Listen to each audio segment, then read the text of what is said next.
Morning, everybody. My name is Jared O'Leary. I've been drumming since 1998, and I still got plenty to work on today. I'm going to be working on limb independence with this book, 50 Ways to Syncopation by Don Moyle. Inside of it, there are 50 different ways that you can work on ostinato patterns with some melodic patterns to be able to do some limb independence with some charts. Now, the way that I'm working on this is largely based off of Gary Chester's idea of limb interdependence that he talks about in New Breed 1 and New Breed 2. Highly recommend these books. Now, in these practice streams, I share what I'm doing to try and continue to improve as somebody who's been drumming since 1998, but most of it's been rudimental in concert percussion and less than 1% of my time on drum kit. So today, well, hello, we are going to be practicing limb independence, but you can find over 400 prior streams with timestamps in the description showing what I was practicing or what I was talking about.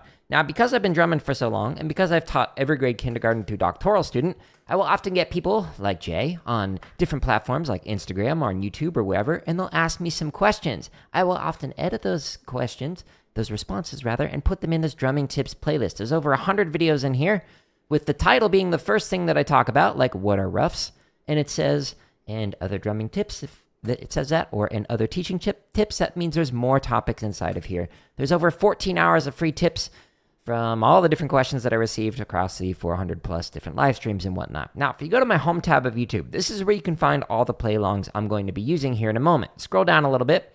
We've got chop exercises, if you do rudimental drumming like I do. Grid variations, there's over 1,000 of them. Limb independence, this is where I'm going to be practicing today. I'll be spending my time on here. We've got almost 500 marching bass exercises, some drumline cadences, almost 400 technique exercises, and then here's where you can find the 14 hours of drumming tips, some drumming lessons like one that released today that talks about why I look like a beginner, even though I've been playing drums for a very long time. And then here's all the prior live streams. Now, I am not good at limb independence yet, so Shia LaBeouf is here to help motivate me to practice. So we're going to hide Shia, and we are going to get motivated with the great sage, Shia LaBeouf. Here we go, Shia. Help me out. I don't want to drum today. Do it! Just do it! Don't let your dreams be dreams. Yesterday, you said tomorrow, so just do it. Make your dreams come true. Just do it. Some people dream success. Well, you're going to wake up and work hard at it. Nothing is impossible. You should get to the point where anyone else would quit, and you're not going to stop there. No, what are you waiting for? Do it. What is he grabbing? Just. It's back. Do it. Yes, you can. Just do it. He spits there and then wipes it off. If you're tired of starting over, stop giving up. Oh, yeah, Shia LaBeouf, I am tired of starting over. Thank you so much for that motivation. I feel so much better now. First question of the day, what ways do I recommend that help prevent flat flamming? Good question. So one of the ways that Jeff Queen had me work on it was to work on the... So Jeff Queen is a 4-time world champion snare drummer, so he kind of knows what he's talking about. But the way that he had me work on it in some lessons that I got with him was to do... Hopefully you can see this okay. A couple of different exercises. One is, well, I guess one exercise and a variation of it. So one is just like doing 50 perfect flams. So you just sit here and you count to 50, and as soon as you get one that's like too open like that, then you got to restart and do it over again.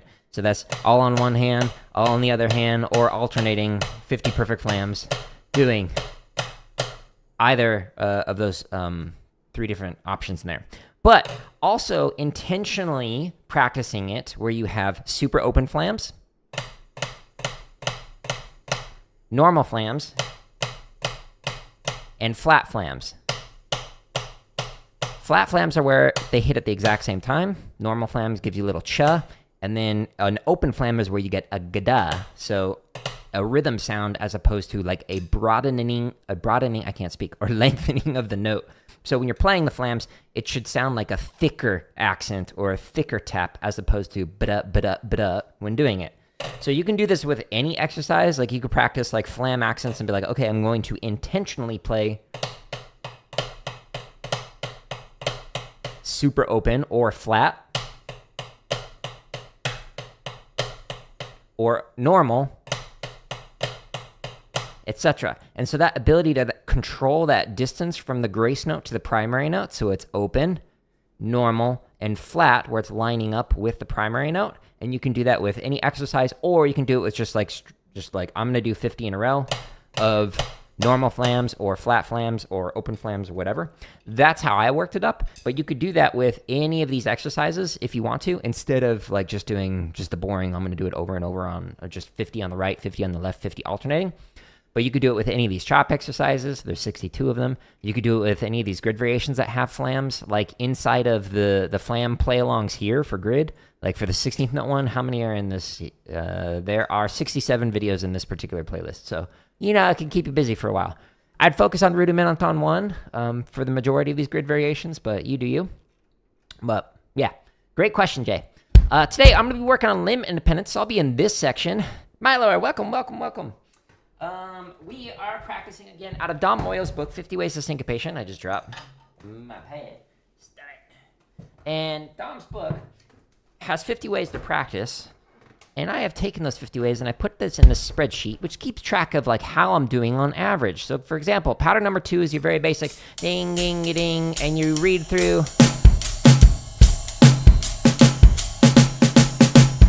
like that. I don't know if I want the snare guts on as well. Maybe. Sure, we'll try it.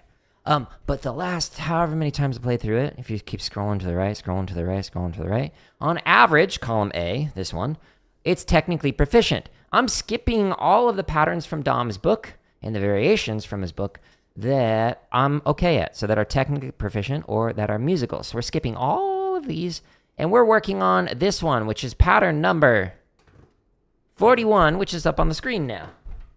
So this pattern, when you play through it, if you're on the vertical, it's like right on top of my head. If you're on the horizontal, it is now right here.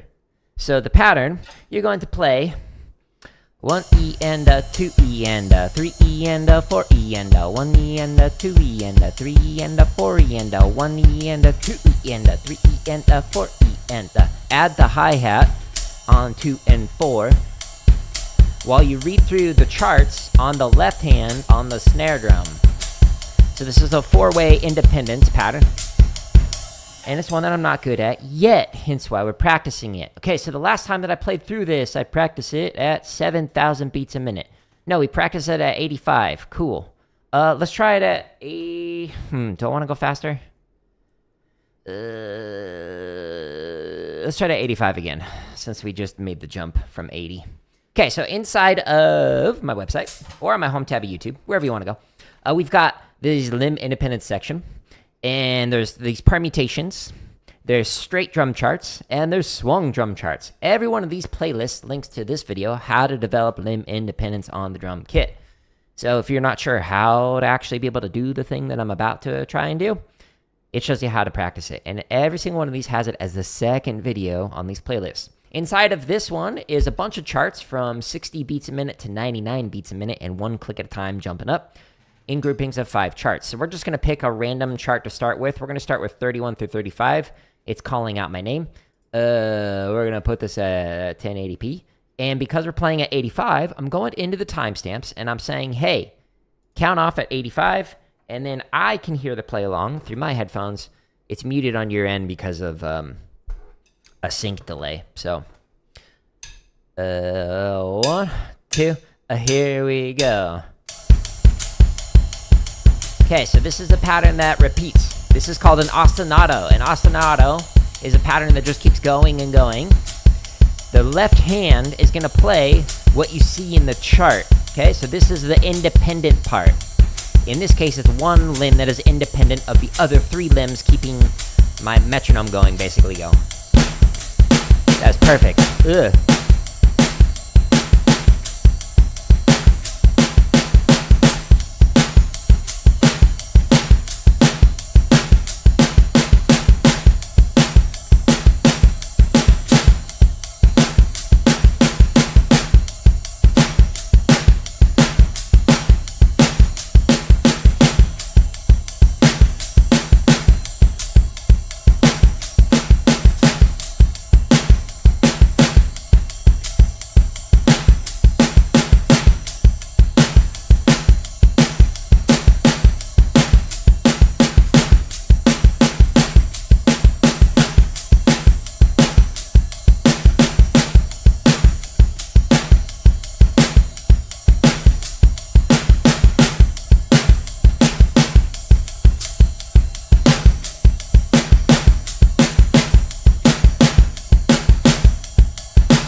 My headphones are too quiet. I'm gonna actually turn the snare off.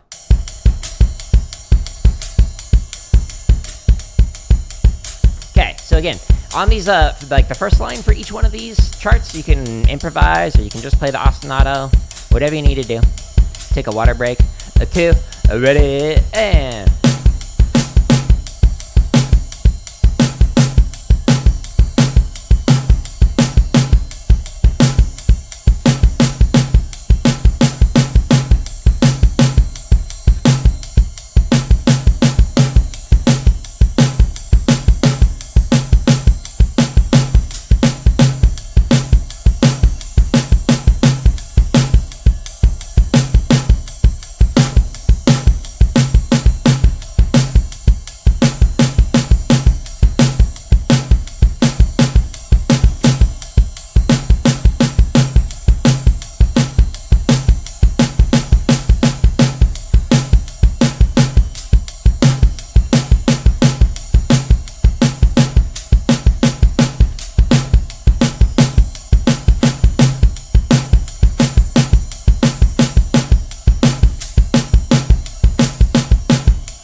Now, right now, it's mostly technically proficient.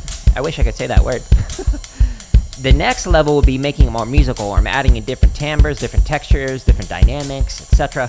with the hand that is playing the melody. In this case, it's the left hand. But we're not there yet. We're just focusing on the rhythms for right now. We'll get there.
Sweet. 2 more charts to go on this one. And then I'll stretch and massage for a few minutes. Do that every day. Keep my hands nice and healthy. And then I'm going to play through another variation. Just spend like a few minutes each day working on limb independence. Give yourself time to sleep on it. That's when your brain processes it. And you will slowly get better. If you're learning it, maybe spend the entire time working on it. But when you're in this phase where you are able to actually play through charts, you don't need to spend all day, every day working on something like this. Just enough to like get your brain going on it and make it so that you can slowly just get better at it. Instead of like cramming for the test the last minute where you won't remember it the next day after the test. You want to distribute it across multiple sleeps. That's where you learn stuff. That's where you take it from the short-term memory and put it into long-term memory when you are trying to learn something new. So you have to practice consistently every single day as opposed to just binging it all at once. Now, if you go back to streams a couple weeks ago when I was first learning this pattern, I couldn't do it at all. And now I'm able to like talk while reading these charts because I put in the effort. And if you don't believe me, you can go back and watch those streams. Thank you for the like on the YouTube vertical. All right, last chart, and then we'll stretch and massage, and then we'll do another pattern. I think the next one's a triplet one, if I remember correctly. And again, focus on the patterns you're not good at yet, or the beats, or the phrases, or the rudiments, or whatever. Talking screwed me up.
so that was mostly technically proficient. So I'm going back to the spreadsheet that keeps track of how I was doing on average. And my average still in column A is meh, which means it's just kind of like, all right. But we're making progress on this. So I had fun with it. I enjoyed going through that particular pattern. Now, the next pattern that I'm going to play, it's a Samba pattern. Oh, right. Okay, so let me paste it in here so you can see it. But we're going to do a quick stretch and massage, and then we will get back into playing some patterns here. So first stretches the sides of the forearms. Good morning, Roy. So the first one I'm going to do is I take my sticks. You pulling. Woo, you push through.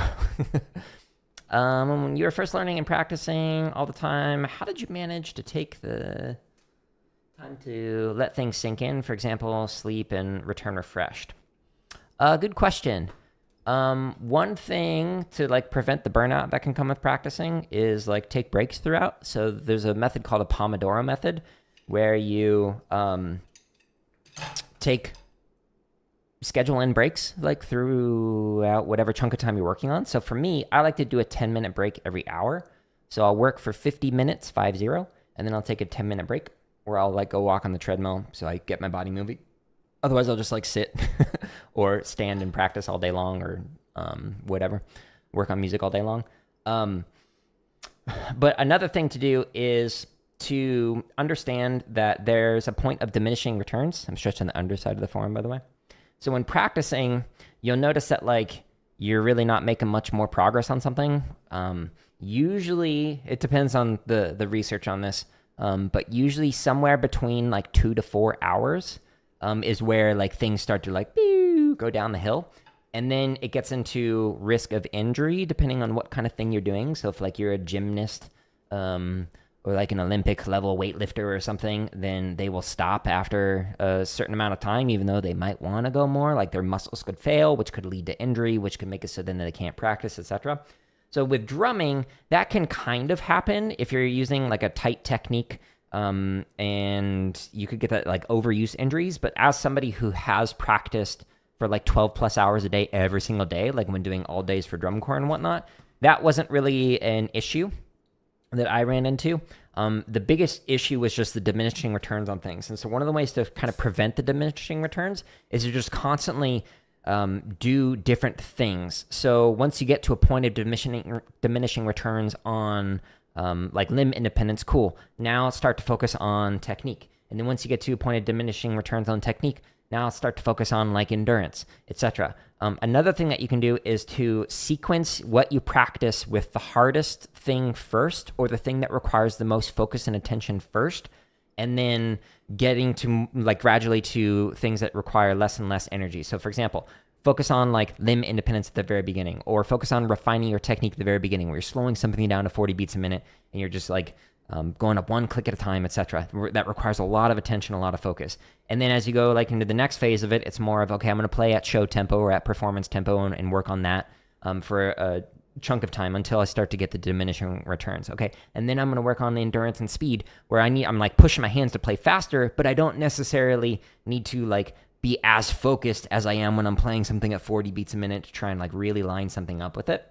So if you sequence it from harder or more focus to easier or less focus and kind of like stack your practice routine that way, that's another way to do that. But just understand that the point of diminishing returns changes each day, and it can also expand the more you work on it. So the more you train your brain to focus for an extended period of time, the less you'll have those diminishing returns of focus, where like you might start off and be like, I can focus really good for like 30 minutes, but a few months from now, again, months, not like days, you might be able to do it for like 40 minutes. And then eventually like a year or two later, you might be able to really focus for like an hour or two and get a lot done. But just know that like you have to have that processing time in between each practice session. So again, make sure to rest on it and to expand your practice to think in chunks of weeks rather than in like hours, like in a day. Like, oh, Saturday, Sunday, I'm just going to do a ton of stuff on Saturday, a ton of stuff on Sunday, and then I'm not going to practice for the rest of the week. What you need is that time, that incubation period where your brain literally processes things in between your practice sessions. So if you were to take the exact same amount of time or even slightly less and it spread that out throughout 7 days during the week as opposed to 2 days out of the week, then you'll actually make more progress because it gives the time for your brain to think about and do it more. And then the more you do it, the more your brain's going to be like, oh, this is something we need to pay attention to because these neurons are firing at the same time and in the same sequence, etc. So this is clearly something that is of importance that we need to prioritize. And what it will do is go through a process known as myelination, where myelination is where you have like the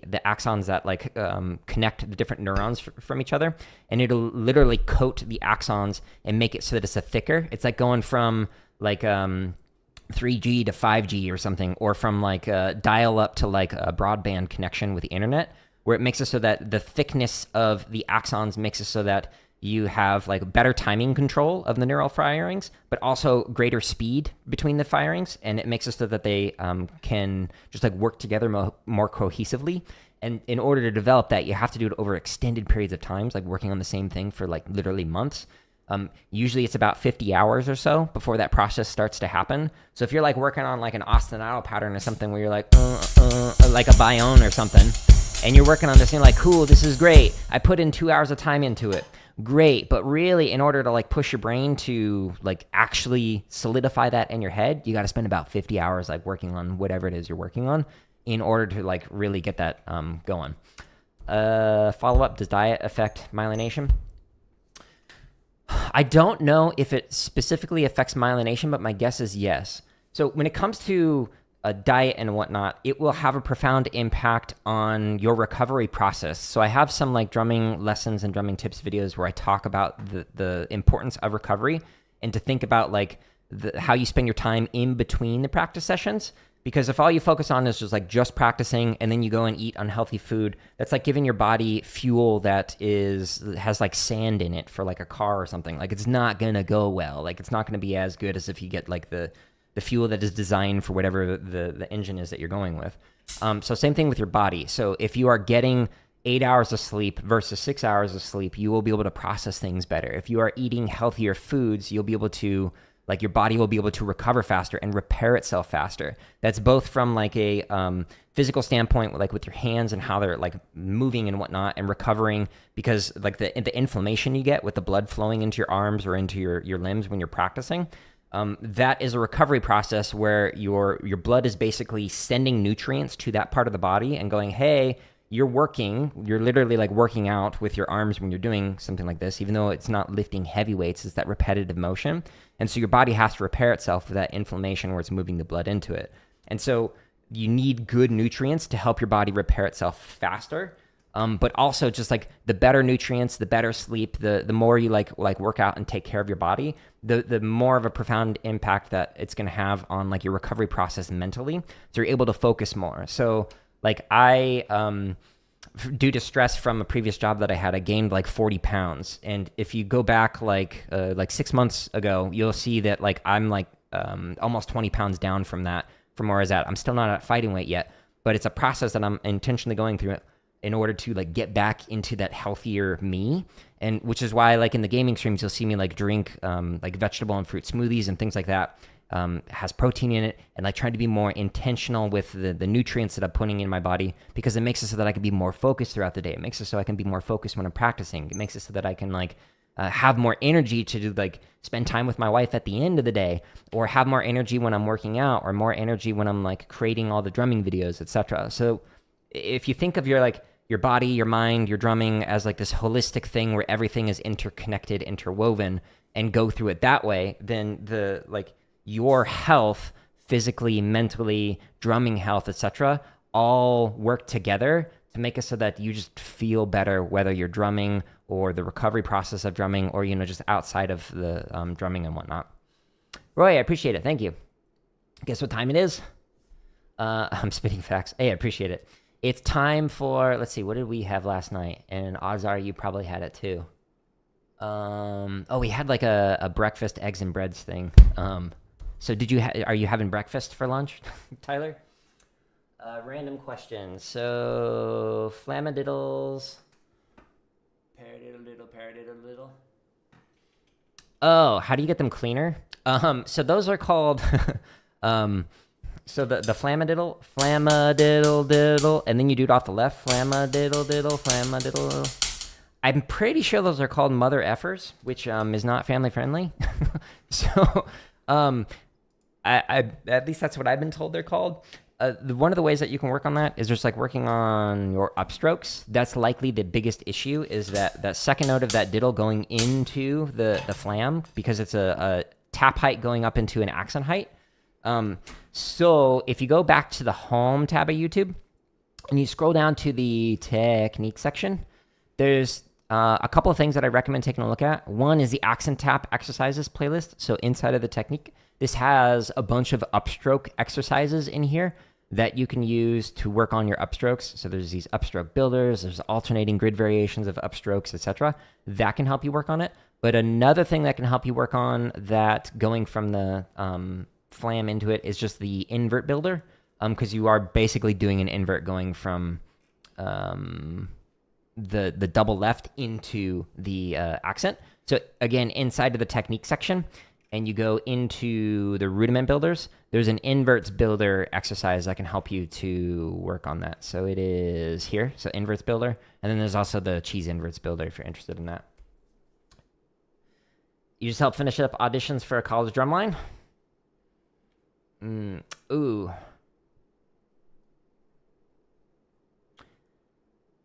How to make this not be a negative experience for members that are put on the second line. Interesting. Can I give you some drumsticks? No, thank you for asking though. Let's see. I have some experience of cutting veterans and some experience of like, hey, you've been center snare for a couple of years now, but you haven't been practicing. This other person has. They are now the center. Sometimes that doesn't go good, and it depends entirely on the I'm going to continue the stretch massage. It depends entirely on the like maturity of the person that you're working with. Like I have had some people quit when that has happened, where it's like they were unable to accept their responsibility that somebody else practiced more than they did. And so they made more progress than they did. And we often had like third-party judges like come in and for the audition. So that way it wasn't like biased by the staff and whatnot. And we would like all vote, and I would vote last because I was the caption head. I didn't want to like sway it. Like who, like basically rank, how did the different people perform? And sometimes people aren't able to accept that. But the times where they were able to accept like that secondary drumline, which is good that you're still finding something for them to do, is asking them to participate in a leadership type of role. So like, hey, we would like you to help set the technique. So you're going to be like the center if they are good enough to be the center for whatever section they're on. And we would like you to like use this as a time to like refine your technique and continue to improve your playing and teaching. So basically like elevate them to almost like a section leader or a tech status if they are able to do that. But sometimes it's outside of your control. Like I've had students quit because of like back pain issues, and like despite like, hey, this is something to work on. We can use stands. We can work out, like help through that. But there's also, I had like a student quit to become a model. So like he was like really good on drumline and just got like a modeling contract in New York and was like, peace. So he like went to New York and did modeling. I don't know if he's still doing that actually, but yeah, so people will quit for various reasons. And sometimes it's just like, I think I deserve this thing. I did not get this thing. And then they'll bail on you. But there's like not much you can do about that attitude at times. But if there's ways that you can like with this tattoo on my arm, you can't really see it too good. But like the idea of going from like a negative into a positive, where it like starts to rain, you learn how to play in the rain, etc. Like if you can do something like that, that might help. But I just want to be realistic and with saying that like up front, they might not be cool with that, and like that's normal. That is a process that I've seen multiple times, whether it's like in drumline setting or even in jobs where like people felt like they deserved a promotion over somebody else, and then when they didn't get that, they're like, fine, I'm out. Like I'm gonna go to another employer or whatever. felt a little more validated independently of me. The section leader spoke with the drumline director and suggested the same cut that you did. Yeah. Yeah, the modeling was a pretty interesting like reason for quitting. That was a very unique situation. He was a unique kid. But yeah, the more you can have that like third party, this is really bouncy, that squirrel, that third party input on decisions like that, the better. So it's like a group think. Then it gets rid of some, like you were talking about college, but like I've had some parents in high school who would like cuss me out, like if their kid did not get like snare or whatever. And having the third party person and like anonymously or collectively like writing out like where they're ranking on, here's their sound quality, here's their control of their sticks, here's the etc., and like having like different categories of things that you go through and just kind of like rating it, it makes it more objective rather than subjective for the different things that you're comparing against. Like on the triplet rolls exercise, this person on average was like a 7.5 compared to this person who was like a 4.2. But on the flam exercise, and like you can go through the metrics of it and make it less of like a personality decision, which can sometimes, if you're teaching like privately or any of the staff are teaching privately to those students, it can give a false impression of favoritism where it's like, well, you're choosing the people who are studying with you, so you're rewarding them because you teach them privately. They give you money, and so you're going to make them the center snare. And it's like, okay, I can see how you might think that, but like there's 5 different judges here because I've worked in places with a lot of staff for high schools, and they all unanimously said this thing, and only 1 out of the 5 people is like teaching that person privately, and that person voted last. So like it's not like that. But having the third party person just gets rid of like the personality issues, because it's like, no, objectively, this person who's never seen them before has stated X, Y, and Z with their performing abilities, and that's why we're like heading in this direction, because it aligns with what everybody else is already saying. But even with all of those like steps in place, you'll still get people who will be upset about it. You'll still get people who think that they're entitled to something with no effort. Like the last one where the parent like cussed me out for like 30 minutes. And I was just not having it, because I was like literally the only reason why I went to the school is because I had pneumonia. And I was like, I like need to be in bed. Like I'm the caption head, so I have to be here for these auditions. But I'm like really sick. So lady, I don't want to hear you swearing at me anymore. You've done it for 30 minutes. I'm out. Goodbye. Like the decision is made. That particular student went to a neighboring school where I knew the caption head there. And like a couple months later, like I just like saw him in the lot and was like, hey, whatever happened to that kid? Like I don't see him on your drum line. But he came back here and said that he made center snare on your drum line. And he's like, oh, that kid, he didn't practice at all. Like he didn't even make any spot on the drum line. And I was like, surprise, surprise. It's almost like what we were saying was the truth.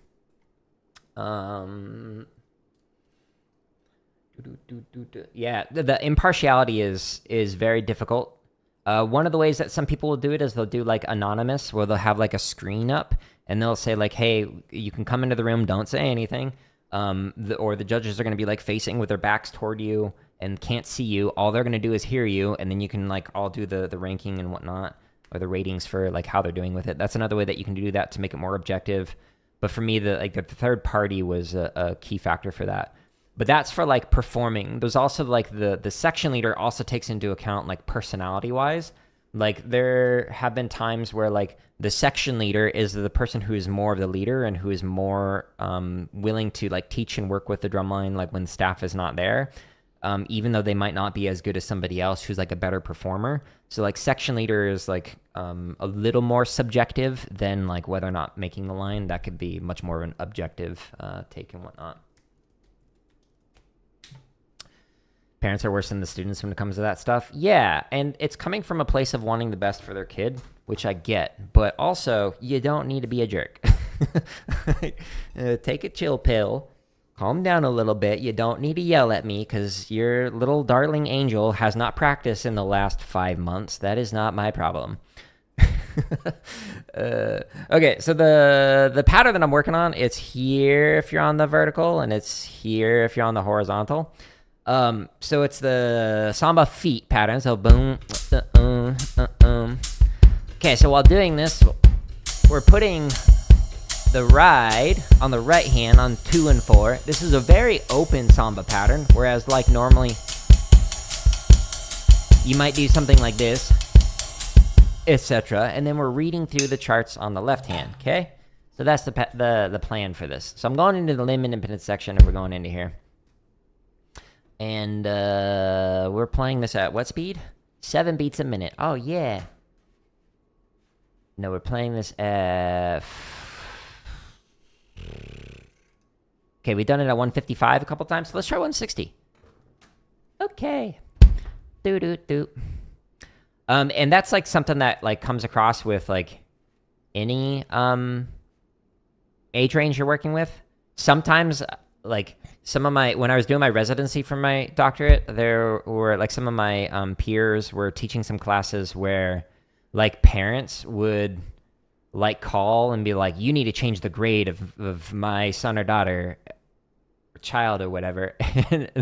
and like my like friends who are also doc students were like, sorry, due to like FERPA, I can't actually like talk to you at all about how your child is doing. You do not have access to their grades on my end. You have to like literally sign like a waiver or like a confidentiality thing that basically agrees that you won't violate FERPA if talking about it. And like none of the parents were willing to do that, but they did not like that. The one parent that I was talking about whose like kid went to the other school, one of the parents was a lawyer, and so they're like threatening to sue and whatnot. And it's like, all right, like here's the objective metrics of how your kid's doing. I'll see you in court, I guess. They didn't sue, but anyways. All right, here we go. Parents, whether it's a music class or like computer science classes or whatever, like some parents are just, ugh. 1, 2, here we go.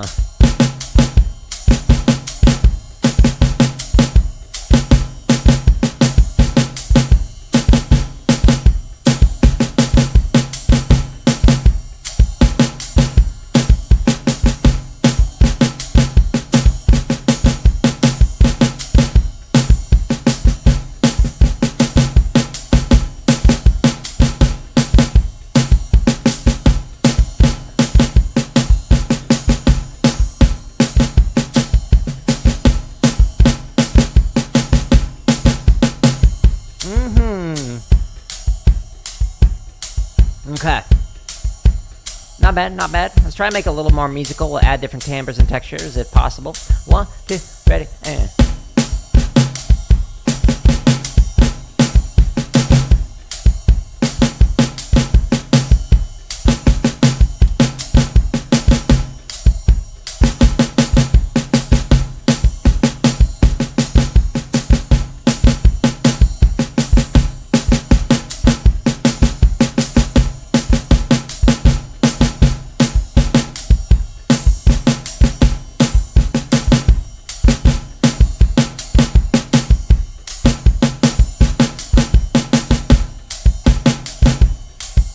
Are those Remo silent strokes and the Zildjian L80s? Yeah. And I'm using the EAD10 by Yamaha, which is giving you all the different sounds on here, so you can change it to be whatever you want.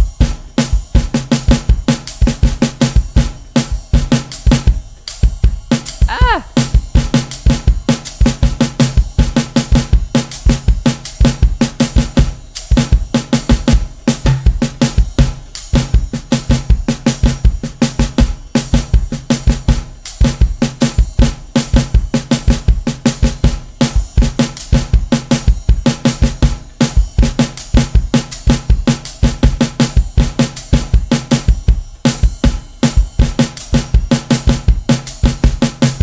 So we can change the bass drum to whatever you want. 1, 2, here we go.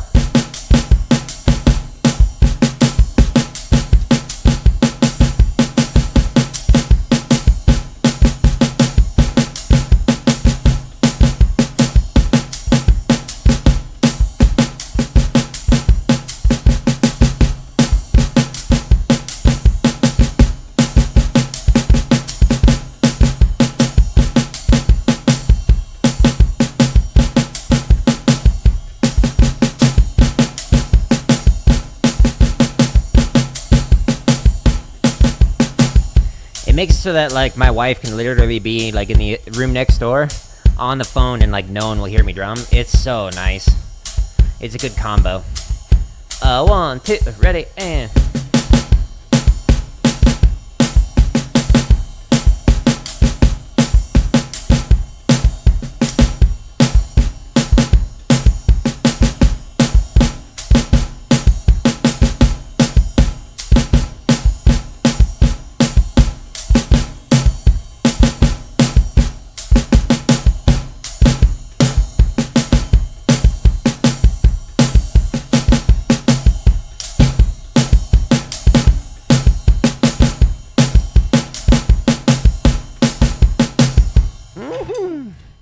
Might do that for your kit.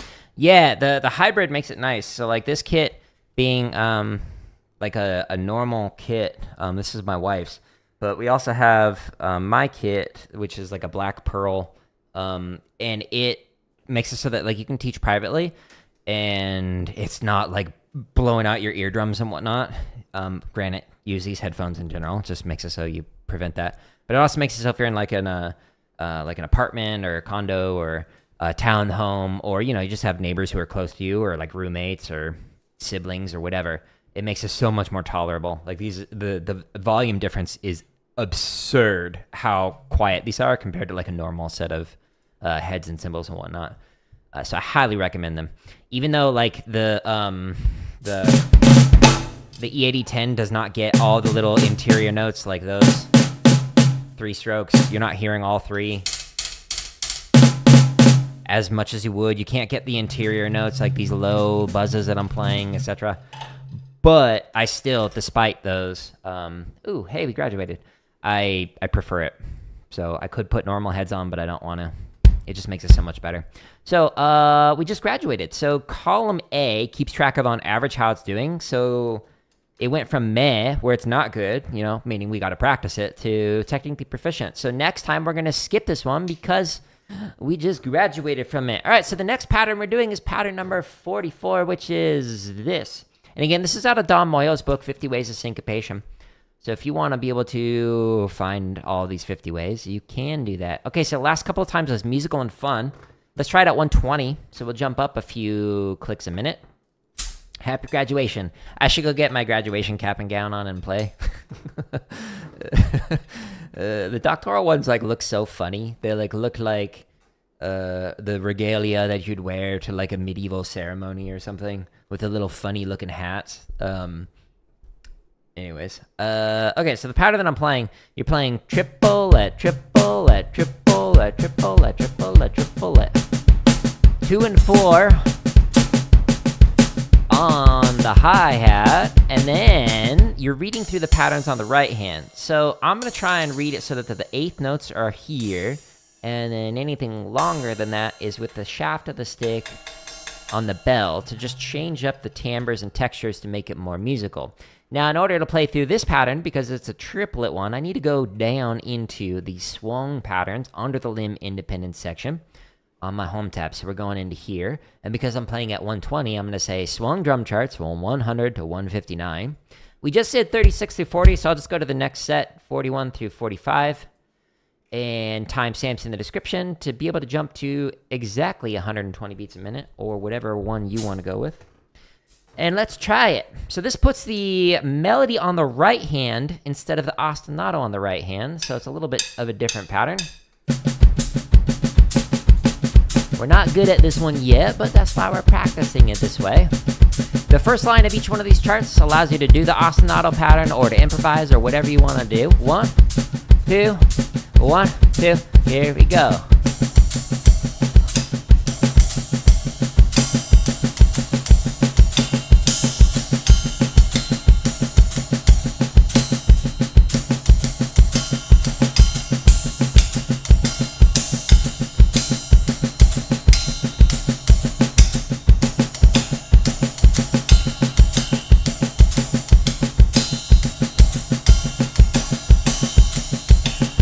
Oops.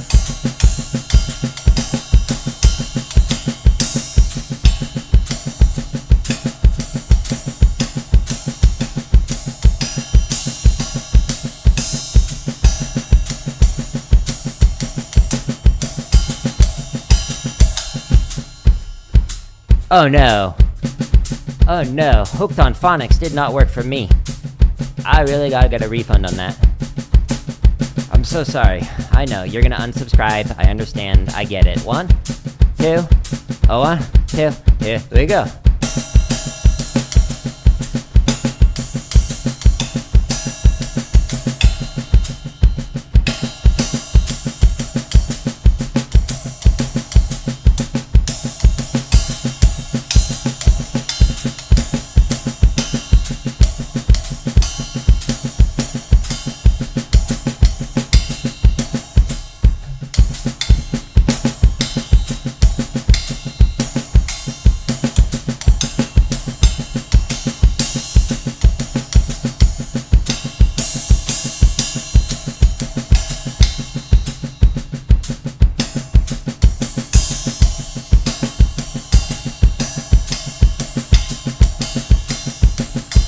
This is a tricky pattern? Yeah, I like it though. It's good. It's a fun one. The let on the bass drum with the hi-hat on 2 and 4 is a little weird to get used to. A 1, 2, a 1, 2, ready, and...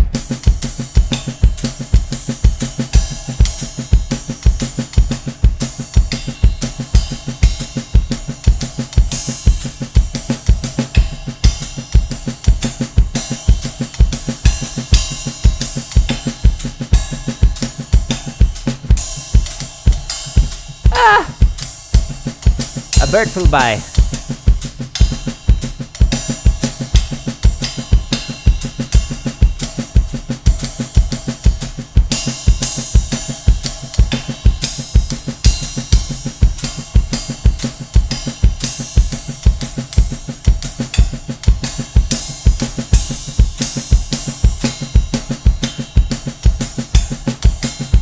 That was weird.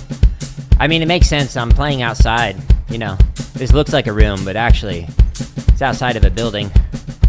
Birds fly by all the time when I'm playing. They're such a distraction. 1, 2, here we go.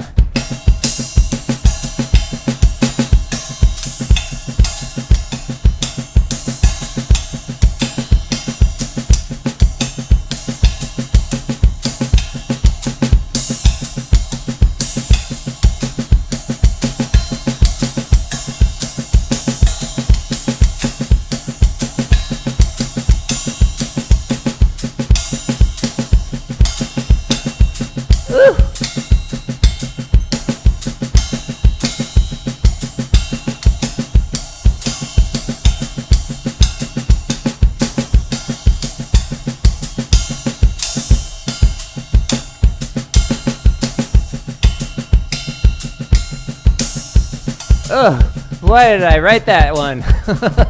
That's a hard chart. You watched The Academy at Nightbeat last night? Huge fan. You know some of the battery techs? Oh, that's cool. Yeah, that's awesome. GG's. I wish them well.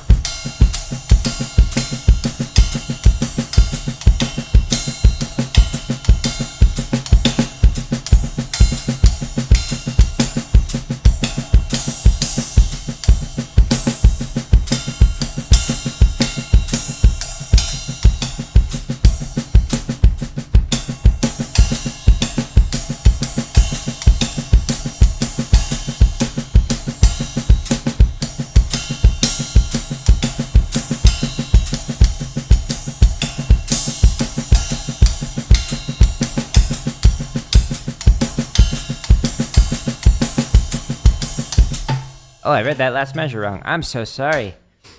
Jared, this is an insane pattern. It's a fun one, right? Especially chart 44. This one's fun. When I wrote it, I was like, okay, let's get goofy. So, like the ending, everything being like a dotted quarter note and whatnot. The weird part being like the half note on 2 and 4 with a hi-hat, like while playing it. Oh, it gets so wacky on some of these different limb independence patterns, but I love it. I love phrases that bleed over the bar like this, which is, you know, hence why I write so many of them. So like the ba ba ba like it's exact same rhythm through this entire line right here, And it just keeps like going over and over. I have fun with those. But anyways, all right, cool. So at 120, it was like mostly musical. I was able to add in those different timbres and textures. So again, when you're playing just the ink on the page and you're just playing it all on like one thing, that's like one level of it. But to try and take it to the next level, you're adding in like, okay, I'm going to do short notes on here, long notes on here, change the different textures, timbres, whatever you want to refer to it as. It's a fun way to play. But overall, still needs a lot of work. So we're making progress on it, but we haven't graduated from it yet because, again, we're here to practice the stuff we're not good at. Speaking of, pattern number 45. What's this one? This one I haven't graduated from yet. So pattern number 45 is going to be at 1... We did it at 115. Okay, let's try it at 115 again, just to like make sure we're consistent with it. So the pattern is what? Ding, ding, ding, ding, ding. Okay. Okay, so this is the ostinato. So it's kind of like what we were just doing, but now we got the swung cymbal, and then we're reading the pattern on the foot. Okay, so the melody is now in the right foot as opposed to in the right hand. So we're changing things up a bit. So I'm going to go at 115. I'm going to go back to my home tab. Whoop. There's thousands of exercises here to keep you busy. Chop stuff, grid stuff. There's like 11 or 12 shopping sprees that are going to be coming out. Here, I'll give you a preview. There's only a couple people in the world who have access to this. Unlisted play-alongs. So, Blue Devils 94, Blue Devils 95, Blue Devils 96, Blue Devils 97, Blue Devils 98, Blue Devils B 1998. We've already got Blue Devils 99 and Blue Devils 2000 available. Blue Devils 2003, Blue Devils 2004, Blue Knights 2011, the percussion ensemble, WGI group, and Florida State University's 1999 shopping spree. So 12 different sprees. Stay tuned for those coming out. Just waiting for approval from some of the people who transcribed them or wrote them. And once they're good to go, I'm going to schedule them. So stay tuned. Limb independence. We're going to do swung charts again. We just did 41 through 45. So let's go ahead and do the next set of 5. And we're doing this at 115, so I'm going into the timestamps, and I'm going to say 115 beats a minute. Clicky click. You never thought of using the ride as a melodic aspect of playing? Yeah, it's a really cool thing you can do. Use different cymbals to have the melody. And like different cymbals will blend differently with different instruments. So like one of the guys that I sat in with who was like the first call for like the Broadway productions, he would like use the China cymbal for the saxophones because it blended in better with them, etc.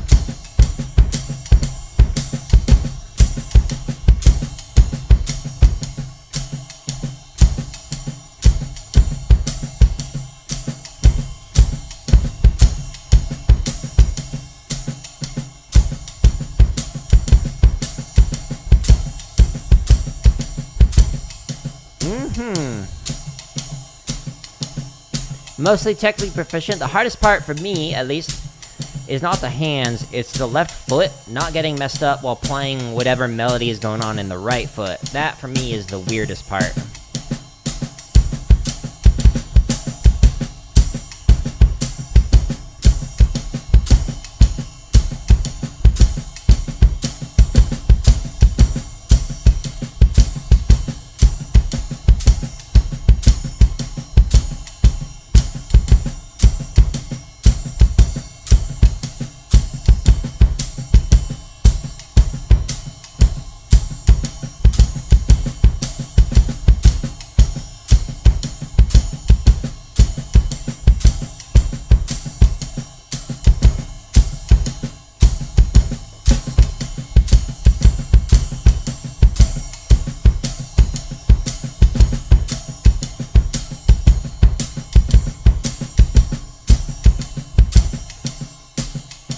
By the way, Tyler, I just want to again applaud you for like having a space for the kids who don't make drumline to continue to learn drumline.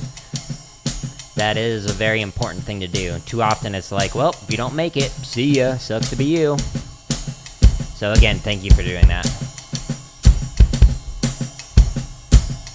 I don't like the music educators that are like, I'm only here to train a small subset of the population. It's important that everybody has the opportunity to learn. Like, I had somebody join the drumline their senior year, and they had never played before. And it's important to be able to allow them to do that, as opposed to, nope, you had to have decided in 5th grade that you wanted to do it. And I'm like kind of biased because I started all music in 8th grade, which was late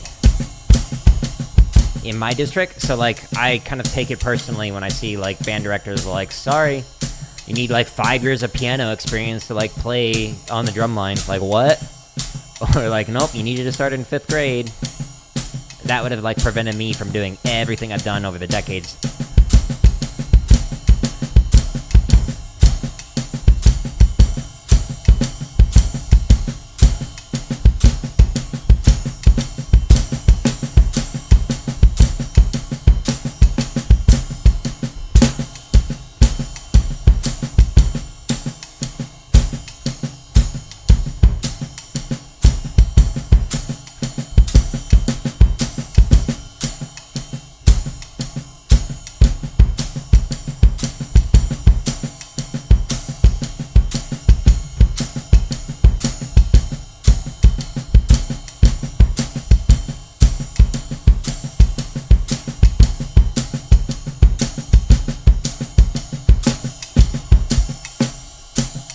Oh no, what happened? Cut. Cool, let's try. I like this pattern. It's like, it's very simple compared to some of the other ones, but I don't know. It's nice. Especially because it's like the bass drum in the melody is a little weird.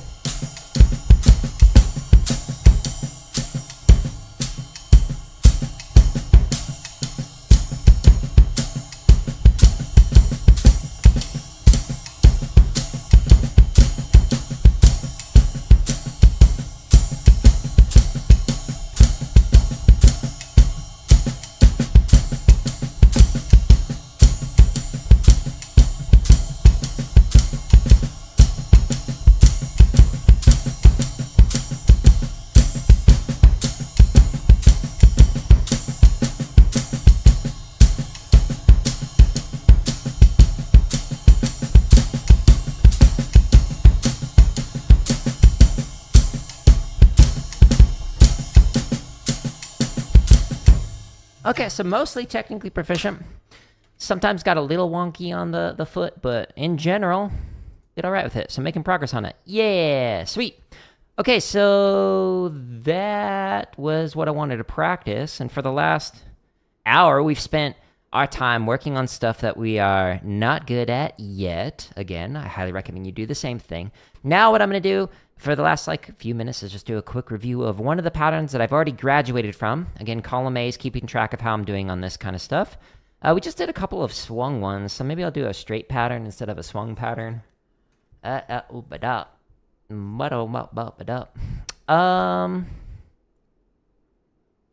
one's a fun one, but it doesn't, like, it's fun to play, but doesn't sound good. Number 7.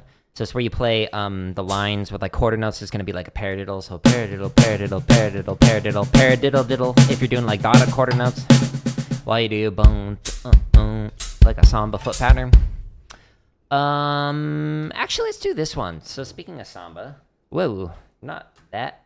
Control C, not Control V. Properties. Paste, so you can see it. This is a very basic samba pattern. You're just doubling up what your hands are playing. And we're going to play it at what speed? We last did it at 170. It was musical. Okay, let's try it at 170 again. So we're going to go back to my home tab. And we're going to scroll down to the limb independent section. And again, we just spent the last hour practicing stuff we're not good at yet. Now I'm just going to do a quick review of one that I graduated from, a pattern. So I'm doing straight drum charts from 160 to 240. There's over 2,000 play-alongs that are on here, so I promise you'll find something to help you improve your technique, your chops, your limb independence, whatever. But because I'm playing this at 170, I'm going into the timestamps, and I'm going to click 170. And then I'm going to let it count off and just play along to it. So my feet are going to play just boom, chick, boom, boom, just a basic Samba pattern. My hands are going to double up what I'm playing. 2, ready, and why hello on the YouTube vertical. To make it more musical, I'm going to add in some different crush strokes. I'm going to play on the bell, on the long notes, etc. 2, 1, 2, ready, and...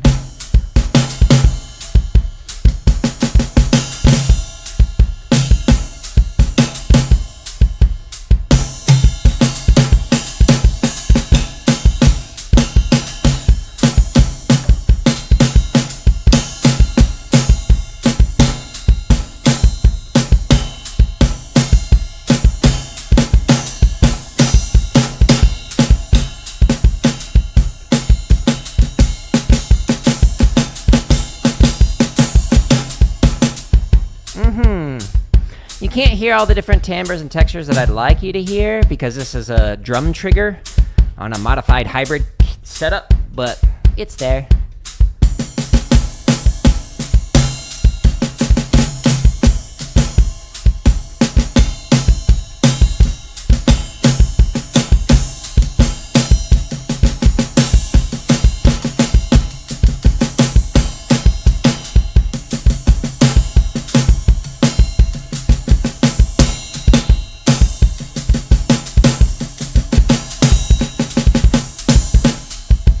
Ugh, what just happened?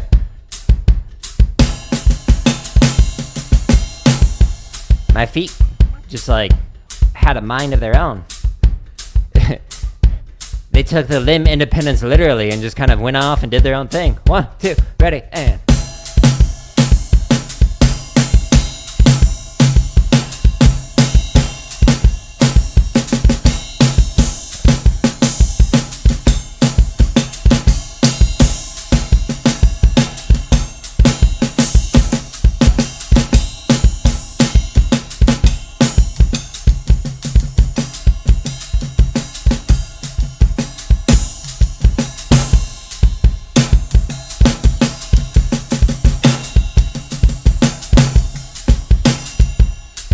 Again, once you can play the ink on the page, the rhythms, add in different dynamics, add in random accents, different taps, add in different changes in where you're playing on your cymbals and your drums. I was late.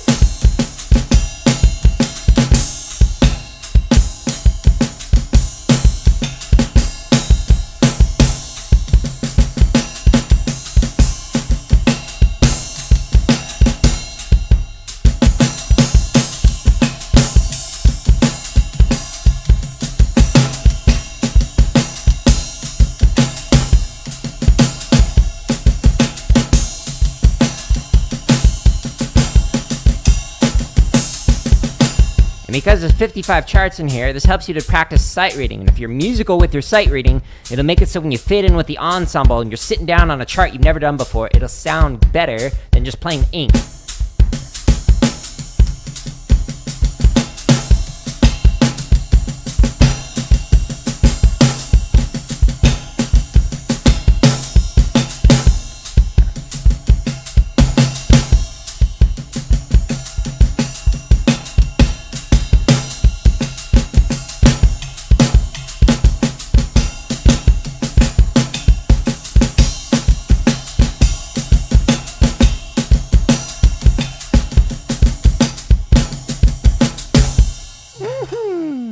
Cool.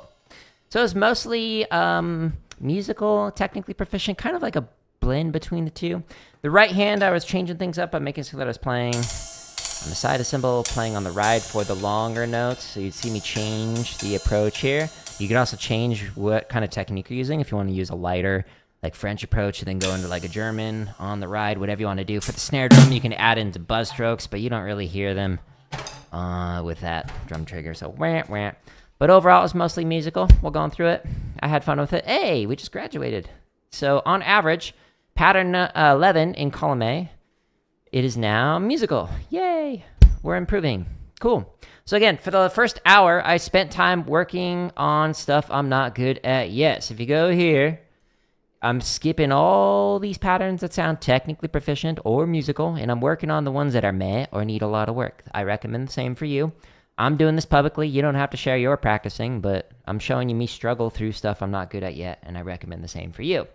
Can I show you how to sync the feet with the right? So there's a video that actually talks about how I'm developing the limb independent stuff, and I'll show you how to get there. So on my home tab of YouTube, there's over 2,000 play-alongs and over 14 hours of drumming tips and lessons. So if you do rudimental drumming like I do, there's 62 chop exercises inside of this section. So like shopping sprees, cheesy poofs, whatever. For grid variation, there's over 1,000 of those. There's so many you have to click on the header to show all these play-alongs. But all these playlists have different variations like Herta grid or book report grid or Flam on 1 grid for 16th note, whatever. The limb independence section, this is what you're asking about and what I recommend going to. Any of these playlists in the limb independence section has these timing exercises, straight drum charts, there's 55 of them, and 55 swung charts. In any one of these playlists, if you go into it, the second video is how to develop limb independence on the drum kit. So I show you a series of steps to go through, step 1 through step 7, to be able to develop limb independence. And then the rest of the video is just like a bunch of different patterns that you could potentially take a look at if you're interested in that. So if you want to learn how to be able to make it so that your feet line up with your hands, or your hands line up your feet, be able to do this limb independent stuff, check this out, how to do that. But start with something very basic, especially if you are newer to drums. So for example, when doing something like this, just like do one hand and then one other hand. So the one hand's playing like quarter notes, the other hand is the one playing through like these 8th note permutations, etc. The stuff that I'm playing through is more complicated than what I'd recommend for beginner, and maybe even some intermediate stuff, because I've been drumming for so long, even though most of it's been rudimental in concert. I have a lot of experience with like developing my hands, and now I'm just working my feet up. So for you, it might take longer, but that's okay. It just takes practice. So if we scroll down, past the limb independent stuff, there's also more things if you do drumline. So if you do marching bass, there's almost 500 exercises to help you with that. There's some drumline cadences. And then under technique, there's so many playlists. You have to click the header to show all of these. Like if you want to work on endurance and speed, whether it's with your feet or with your hands, check out that playlist. You can do this for drum kit or for drumline. If you want to work on stick control, there's 15 videos inside of here. There's a bunch of timing exercises, all sorts of stuff under technique. But there's also over 14 hours of free drumming tips inside of here. The drumming tips playlist. There's some drumming lessons, which are like the scripted lessons. And then there's over 400 live streams with timestamps, so you can see what I was practicing or what question I was answering. Now, this drumming tips one is when people ask me questions on these live streams, I will edit them down and put them into these videos. So the first thing that I talk about is whatever the title is, like what do you listen for with stick control? And if it says and other drumming tips, then it means it has more topics in here. If it doesn't say that, like this one, so you're thinking of getting a doctorate in music, that means I spent the entire almost 15 minutes just talking about that one thing. So if you're not interested in a title that says and other drumming tips, there might be something in there that is of interest to you. Any video that says members first is scheduled to release for free. There's over 400 of them, so there's a lot. But there's over 2,000 videos that are available for free right now, and all of them are coming out for free. So the members first thing, if you want the early access to it, you just click join, and it's 99 cents to be able to get all 400 plus videos, but you don't have to join to get access to it because they're all going to eventually come out. It just might be a year and a half until one of the play-alongs releases because a new one releases every day. But anyways, I'm rambling here. I appreciate everybody stopping in on the different platforms. If you enjoy this content, share it with somebody else. If you don't enjoy this content, share it with an enemy. Thanks. But I'm going to call it here. We'll be back tomorrow working on technique on a drum pad. But I'm going to get ready for a gaming stream. So we're going to play through some more of the bonus levels in Human Fall Flat. So that'll probably be in about 15 or 20 minutes. I got to like rearrange everything to be able to do that. But I appreciate you all. I hope you have a good day and goodbye.